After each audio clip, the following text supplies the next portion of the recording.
Hi, my name is Mary, and I would like to speak to you about becoming an advocate. An advocate is any person who is willing to speak on behalf of any other person who is unable to speak on their own behalf because of a disability.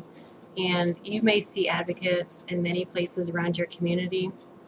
An educational advocate is a person who takes place in the school system, and they would help assist a family in writing legal documentation for the school system in regards of an IEP, which is an independent educational evaluation, and then also in the events of a 504. And a 504 is similar to an IEP, but it's more geared towards like if a child has received an injury, or also for disabilities, and they both provide legal protection for the child within the school system and help them to receive modifications to help them get around the school, and also to receive educational modifications if the child should require those modifications due to disabilities. Those disabilities could be physical, and they could also be educational disabilities. Another type of an advocate is a person who is an untrained advocate. And this could be a person who has someone in their life who has a disability, and they have become an advocate just sort of because that's what came out of having someone diagnosed in their life. And advocacy came as a second nature to them because of this. And they had to sort of pick up um, the pieces around them because of this diagnosis or what took place in their lives because of this. So they would start gaining information and support around them to become an advocate. And this person might also give support to other people in their lives who have been touched by disabilities and help them find resources to educate themselves. And then there's also the parents, and the parents is really and truly the best advocate for a person with a disability.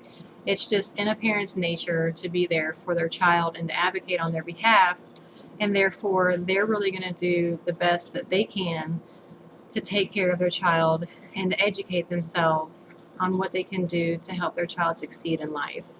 And it's really a long road of advocacy, and where you start off, you go through a lot of emotional layers when you first go through this process.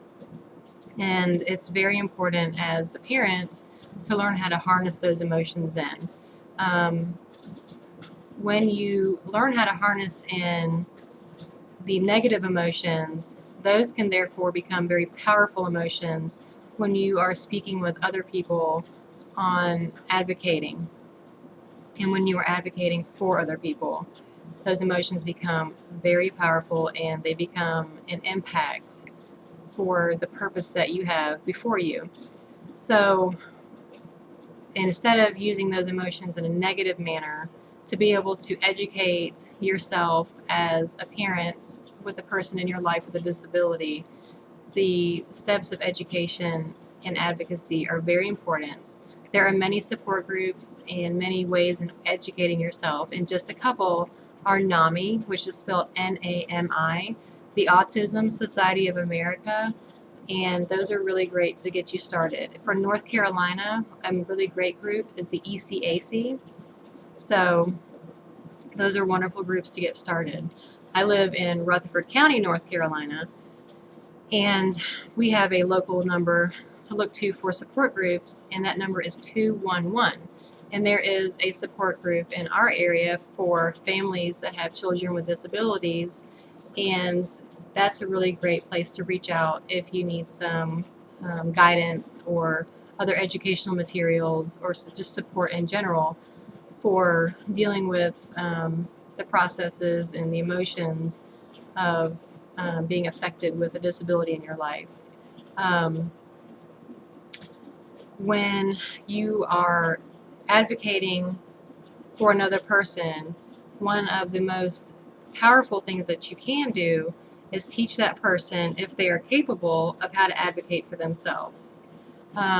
If they are school aged, that is a great time to start teaching them this process, and it's very important to warn them before you go into perhaps an IEP or a 504 meeting that they may feel uncomfortable, they might feel nervous, and they might, be scared to speak up, and that is completely okay and natural, and they need to feel like that's okay and natural.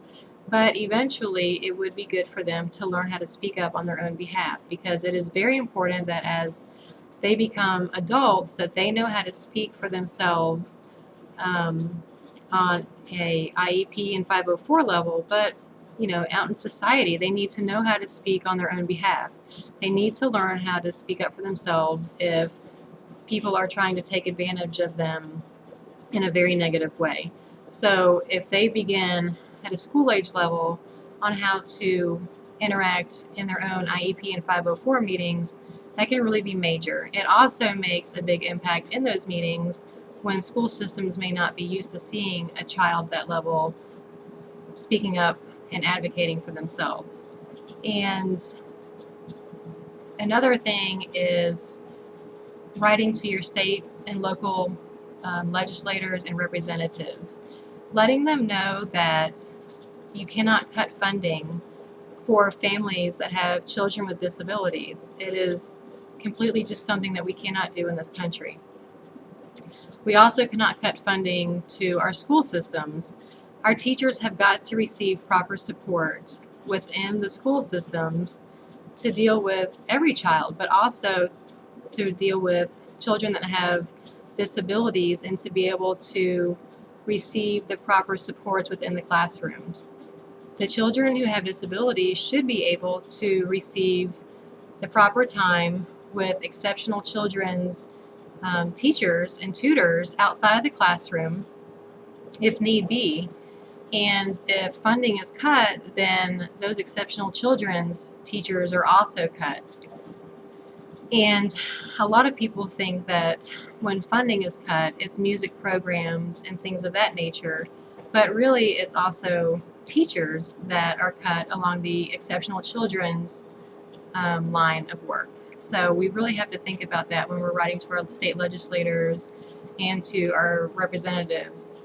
And so regarding whichever state you're living in, you need to research the legislators and the representatives in your area and be able to write them a letter that is respectful and well thought out. The CDC reported that the lifetime cost of caring for a person with a disability for a family is $3.5 to $5 million. If the children are properly educated in the classroom, then they won't have to be cared for completely by society. They can learn how to care for themselves.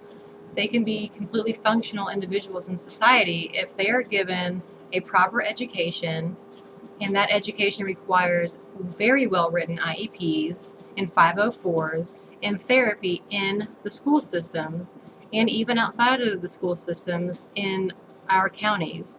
But we also have to have the proper hospitals, therapy centers, medical centers in our counties. And if parents are having to drive an hour and a half out of the way or 2 hours out of the way and sometimes even 3 hours out of the way to receive proper medical care, then it just gets completely unaffordable for families. And it's really something that state legislators need to know. They need to feel it in their hearts. They need to see what these children are going through and what these families are going through.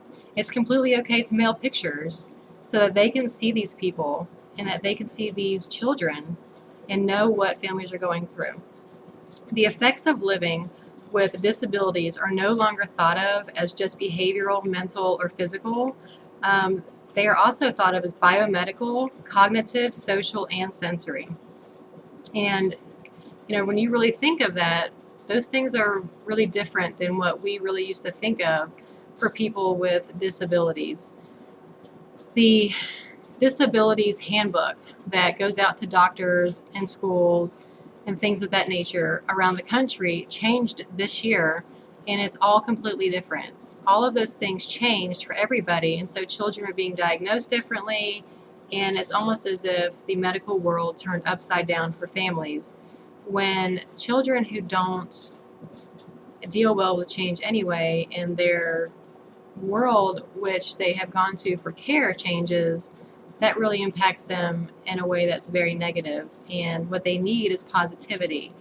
When they can receive positivity in their medical world, their family environments, and then also in their school environment, really big things start to happen. And then if they can receive that in their community because their community is educated on what they're going through, then the whole paradigm starts to shift for everything in everybody's lives. So when we all start to advocate for these people, everything starts to make a humongous difference. And that's what I would just like to ask, is that we all start to advocate for individuals with disabilities. I thank you so much for your time today, and I hope that we all start to advocate for somebody in our lives who may have a disability. Thank you so much.